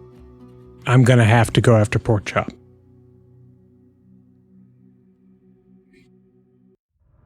Okay, I want to move 20 feet closer to him. Okay. And then shoot him. Okay. Nat 1. All right. So you get closer to him, and you make a arrow go flying through the air. Bonus action? No. Okay. With that, we are to Emery. Well, that was a 2. That is one crap. failure. That brings us to scary Melanie. Melanie, you have a child in tow. You see James laying 20 feet from you. You see Emery laying a bit further. You see Olnok laying slightly less further. And you see Elliot upright with a bow. I'm gonna run over to James, and I have absolutely no medical knowledge, but I'm gonna try to get him upright again. You know, if he's bleeding, I'm gonna pat it. If he's unconscious, I'm gonna slap him a little, gently. That's a 6. Yep, that did not work. I am indeed unconscious. Sorry, I tried. All right. So you walk up to James, and then James makes a death saving throw. When you put it that way, If I roll a natural 1, I I'm swear. gonna be so sorry. I rolled a 4. From my angle, it looked like a 1 for a second. I saw like a 1, so I was like, oh no. So that was only 20 feet of movement. In theory, could I try to move James? Yeah, he's a small guy. You It's could usually pick him up. half movement if you're So you can move him 5 carrying feet. someone. I'm gonna try to drag him 5 feet, which would account for his failed death save. Okay. You do that. He moves 5 feet with you. I'm helping ish. You're trying. You're trying. It matters. Pull by the arms, not by the feet. I just see her sitting there dragging you like, I'm killing my bitch. Pork Chop's gonna move towards you, Elliot. He's not gonna quite make it to you. By choice, he's not gonna quite come all the way up to you. He's brandishing his club. He's like, "Look, man, I've dropped 2 of you. I'll drop your old ass too." That guy's dead. Olnok, death saving throw. That's a fucking 20, boy. That's you're up. You have- You're up with 1 hit point. Yep. Holy shit. Hey, I'm not dead. So Mohawk Take it. stabs you, you die, and then he feels you twitch back up on him. He's probably a little freaked out, I would guess. Yeah. Like, what the hell? He might not know you're awake at the moment. I'm gonna have him roll a perception check. Yeah. He pushes you off, rolls out, stands up, and he's just gonna take the turn to survey the field. Because he's aware the boy's grabbed out of reach, and the only other opponent he can see is Elliot, who's way out of reach. So he's just gonna get up. He's gonna survey. He does nothing to you. Okay. And with that, that brings us back up to Elliot's turn. You said Pork Chop is Chop 15 is- feet of you. perfect. I'm going to shoot him. With your Hopefully right in the gun? face. Gun or Pardon? bow?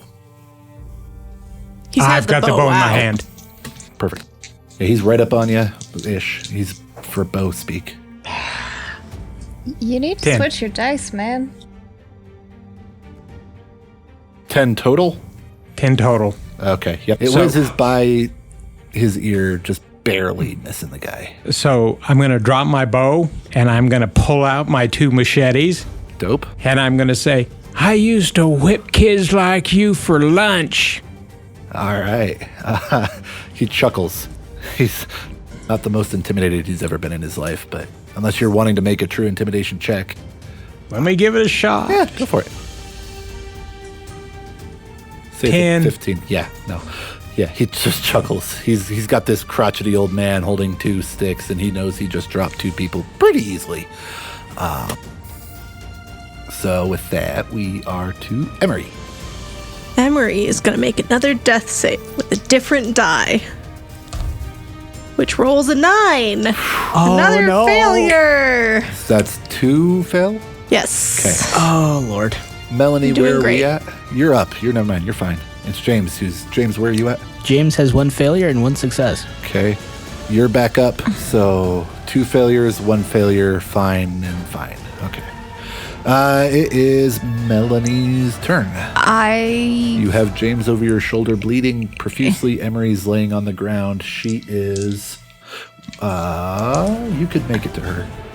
I'm gonna take him to Emery, and somehow she looks more dead, so I'll try my makeshift medicine check on her. Okay. So you drop James down on the ground next to Emery. Gently lay James on the ground. I am not a sack of potatoes. I would like to believe that the kid may have grabbed a foot or something to help. He's old enough, he might be a little He's helpful. attempting, right? He's like, I got it. So yeah, go ahead and make a attempted medicine check.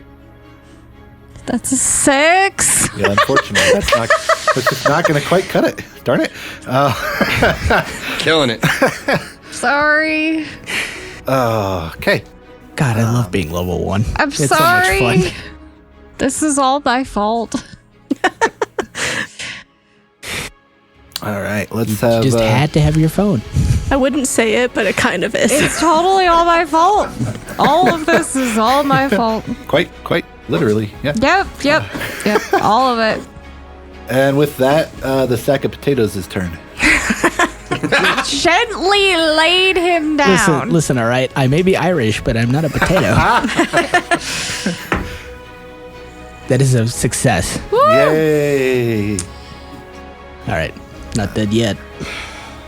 All right. Pork Chop is up. He is gonna step toe to toe with Elliot. And he is going to make an attempted hit upon you. That's a 17 plus hit Hits. for 7 damages. Okay. And his second attack is a 13 plus. Hits. Ouch. 8. Which that drops you. Puts me down. All right. We're doing great. Oh, God. So, as Elliot hits the ground, Melanie, being the sole person standing up, you see leaving the truck stop a officer. I'm gonna scream. Yeah. So Top realizes he's got a big ass biker about 10 feet from him, just dropped an old man. He's going to draw his weapon, point it directly at the biker and say, all right, buddy, it's time to be done. Seeing, obviously, this is not a try to cool things down. There are people laying all over the parking lot out here. He's going to fire his weapon at Pork Chop. Whew, poorly. He just barely misses. All right. But you see him kind of shake it off, and he fires again. That one hits. Mass, center of mass. He shoots the shit out of Pork Chop. Pork Chop's still up. Pork Chop's not good. And he's going to scream a command of enough. Just scream enough at Pork Chop. And he's going to attempt a free intimidation check, which is charisma. Poorly. So Pork Chop just got shot. Pork Chop's not happy. At this point, well, I guess it's not his turn. I was going to say it's Olmoc's turn It's now. Olmoc's turn. I have a 1 HP. I'm killing it. Yeah. All right. Mohawk's the only thing you can reach this turn. Have we hurt Mohawk at all? Yeah, he's fine, but you've hurt him. I would imagine you're more intimidating than I'm going to go intimidation. I got a +3 on that, so that's probably my best shot. I'm giving you advantage, and we're going to say it's a DC, 12. It's a 6 + 3. Not quite there. Please roll better. 9 + 3. Hey. We did it! All right. You beat it. Go incredibly vivid on this. How do you scare the pants off Mohawk? Oh my god. Okay. I have this terrible idea in my head, so I don't want to use it, but it's all I can think about at the moment. So, for some reason, I really want to stand marsh this guy because he thinks I'm dead. So I want to stand up and be like, "Hey, Mohawk! I didn't hear no bell."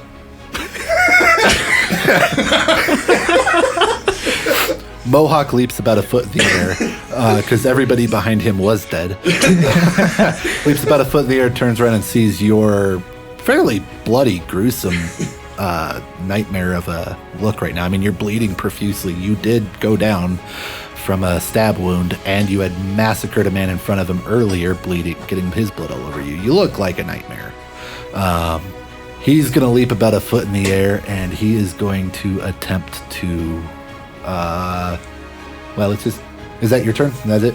I think that's all I can do. He is going to... If you're not taking an action, you can also take the dodge, which would give him disadvantage on attacks against you. I'd like to do that. Okay, you do that. Just a note. He's going to leave. He's scared. As far as he's concerned, you're a zombie. And so he is going to Reasonable. leave your threatened area. You get an attack of opportunity upon him. So try to hurt him. Okay. I'm assuming you would like to hurt him. I would very much like to hurt him. Keep in mind, you are no longer raging because you are unconscious. Right. Yeah, you're back to normal. We're back to normal. That's a 20, baby! Fuck yeah. So roll your damage dice twice. Okay.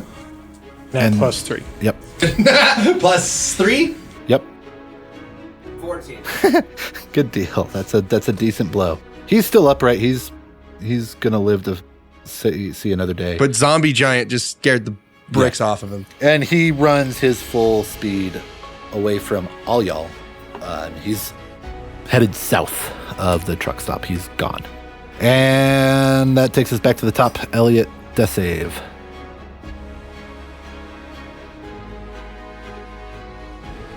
Nat 1. Oh no. 2 failures. God. Okay. Oh, that's bad. That's very bad. really bad. Yeah, and that natural one is 2 That's failures. 2. Yeah. Yeah. Yeah.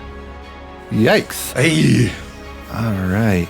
You're down to 2 fails. Yep. 10! Thank God. God. Guys, we are on the razor's edge here. I was so terrible. That brings us to Melanie's turn. Melanie, what would you like to do? Please help Emery. I really want to, but I'm so bad at this. But I'm gonna try again. Okay. 7. Nope. Okay. Hey, that's higher than a Jesus. 6. I'm literally a negative. No, I know. Rolls. But like statistically, you've I rolled know. I'm not 3 in now. any better position. I got a -1 too. And I can't help either. All right, James. That's a 7. Okay, that's 2 up, 2 down. That brings us to Copman's turn. Full Or counts. I guess that brings us to Pork Chop's turn. Good. So Pork Chop just got fucking shot. There's law enforcement in town, and he looks around and he sees that his boss man's running. So Pork Chop gonna... Yep. He's gonna drop his stick and just put his hands up. Faces Cop Man. He does kind of move towards the cop, but he's dropped his weapon. And then it's Cop Man's turn. He's gonna approach and he's gonna restrain Pork Chop. Pork Chop's out of the fight. So now there is no fight, and we can all medicine properly. Drop out of initiative. We're out of initiative. Please heal. Thank God. We made it!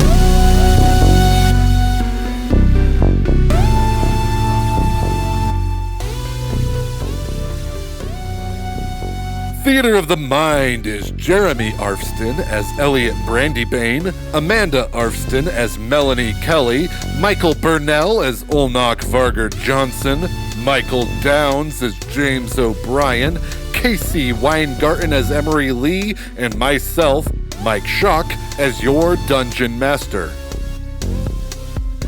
We release new episodes every 2 weeks, so our next episode will release on December 10th. If you would like to follow us, our social media and website can be found in our link tree, which can be found in the podcast description.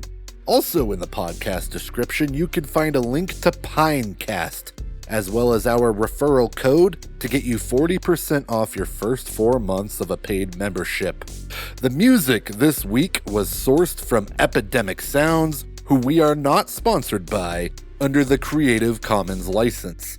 The songs used in order this week are Going Solo by Eric Feinberg, In the Lab by Ethan Sloan, When It Hits You by Wanderer's Trove, That Delicate Morning by Trace Way, Tutor by Bonnie Grace, Foreign Entity by Calm Shores, Make No Mistakes by Bonnie Grace, Machiavellian by Wendell Scherer, Deer Hunt by Bonnie Grace, Final Parade by John Bjork, and We Still Have Courage by Bonnie Grace. The Theater of the Mind theme was written by Mike Schock.